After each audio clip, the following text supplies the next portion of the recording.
यानंतरची बातमी पुण्यातून। पुण्यामध्ये अखेर काँग्रेस आणि ठाकरे गटाची युती जाहीर झाली आहे। पुण्यामध्ये ठाकरेंची शिवसेना ही 45 जागांवर लढणार आहे, तर काँग्रेसला 60 जागा मिळणार आहेत। दोन्ही पक्षांचं या जागा वाटपावर एकमतही झालं आहे, तर मनसेसोबत चर्चा सुरू असून संध्याकाळपर्यंत निर्णय होईल अशी माहिती ठाकरे गटाचे नेते सचिन अहिर यांनी दिली आहे। तर पुण्यातील लोक काँग्रेस आणि शिवसेनेलाच मतं देतील असा विश्वास सतेज पाटील यांनी व्यक्त केला आहे।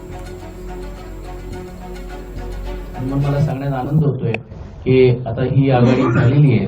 आजपासून फॉर्म वाटप करत असताना पुढे पिंपरी चिंचवडमध्ये पण देखील आमचा मानस आहे की आम्ही एकत्रित बसून घेऊन चर्चा करू। ते देखील दुपारी बैठक होऊन त्याचाही निर्णय घेण्याचा प्रयत्न आमचा राहणार आहे। धन्यवाद। घटक पक्ष आहेत, मग ते रासपाचा पक्ष आहे, आमच्याकडनं आरपीआयचे अर्जुन डांगलेजी आहेत, त्यांनाही आहे।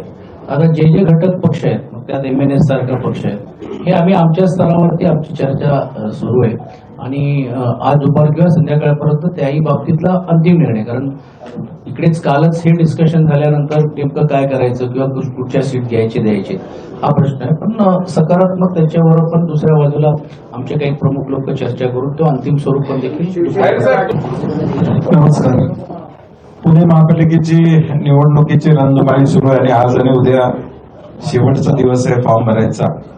निवडणूक लागल्यापासून आम्ही सगळेजण चर्चेत होतो आणि काल रात्री शिवसेना सचिन भाऊंच्या वतीनं आणि आम्ही सगळे काँग्रेसच्या वतीनं आमचे अध्यक्ष असतील किंवा आमचे सर्व सहकारी असतील बसून एक सीट वाटपाच्या फॉर्म्युल्यावर त्या ठिकाणी पोचलेलो आहोत आणि त्या फॉर्म्युल्याप्रमाणे शिवसेना आणि आमची आघाडी पुणे महापालिकेमध्ये निश्चितपणे या ठिकाणी झालेली आहे, हे आम्हाला आपल्याला सांगायला आनंद वाटतोय।